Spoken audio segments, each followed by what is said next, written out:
bari ku jin ƙara wayan muku da kai akan wani abu. Na so a ce nan gurin da yanda zan yi in sa a raba min shi gida biyu, nan rabin shi ne, nan kuma rabin allo ne, alƙala wanda za a ke zanawa da cak. In ba da haka zan dinga zana su ɗaya bayan ɗaya ba. Isu ba da kake gani a cikin su akwai wanda yake ganin ma lahirar ƙarya ce. Billahi lazi gani suke ƙarya ne. Babu ita. Akwai a cikin su fa wanda ya fito yayi alwala haka. Ye alwala ya koma ya aka Allahu akbar ya ubangiji so nake ka sa ni a wuta. Suna nan su suka fi yawa wanda da kansu suka roki Allah jahannama. To dan haka imanin su ya riga ya kade, imanin su ya gushe. Ba sa tsoron wani abin da zai je ya zo saboda su sun zaɓi wuta. Sun zaɓi wuta, sun ce su ƴan wuta ne, a kyale su shiga wuta. Amma in ba da kuma ka san ita da kake ganin rayuwa ai jahannama kala kala ce. Akwai sa'ir, akwai lazza, akwai hutauma, akwai hawiya, akwai uwa uba jahannama, akwai kuma gunguman jahannama, duk ba su da tasu a ciki.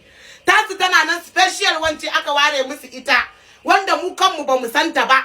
Da tana nan ba wanda ya santa sai mai duka, saboda su irin wa'annan gaskiya wutar su ya kamata a ce ta daban ce, gagaruma ce.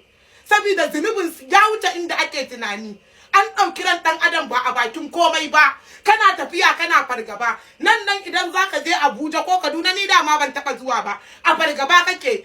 Gidanku idan ka fita nan da wata unguwa zaka je, a fargaba kake. Shagon mai sai da abinci idan zaka je shi ma a fargaba yake. Me yasa ya zama a fargaba yake? Tsadar rayuwa ta mana yawa, talakawan mu suna cikin bala'i. Yau masifa abinda mutum zai ci ya zama kamar ɗawisu ba zai ci ba. An sa lalle sai su ne za su ci su koshi. Yau ga bala'i ya kai bala'i, har malamin mu gashi nan bawan Allah an zo ana mai tozarci saboda ya faɗa muku gaskiya, yayan matsatsaku, yayan alewar fara, saboda ya faɗa muku gaskiya. To ba abokin yin ku bane ba, kuma in Allah ya yarda har in dai Qur'ani gaskiya ne ko kuma addu'a ita ma gaskiya ce, kuma roƙon Allah darne.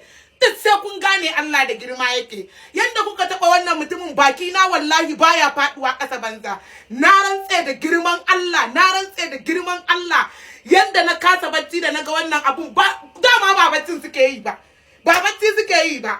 Me duk mutumin kuwa da ya zaɓi irin wannan gagarumar duniya a gaban sa ai ba zai iya bacci ba. Ya sa lalle sai ya zama wane, kana can dan masifa, sai ka je ka gama tara ma abin da zaka tara mai duka ya watsar da kai a ƙasa. Ba lafiya, motsi ba ka iya yi. To kuma me taimaka amfani, sai ka je ka gama tara kana tafiya jirgin da kuke hawa. To tsaba fa masifa ma idan kuka duba ba ma fa kaunar junan su suke ba. A junan nasu ma da suke haduwa su hada har an fada. A junan nasu ma da suke haduwa su kafa wannan uban haramcin. Wasu kashe wasu suke a junan su, tsaba ba sa son ci gaban wasan. To sai kuma mu yayan fara da suka tsane mu, ai sai dai Allah ya saka mana.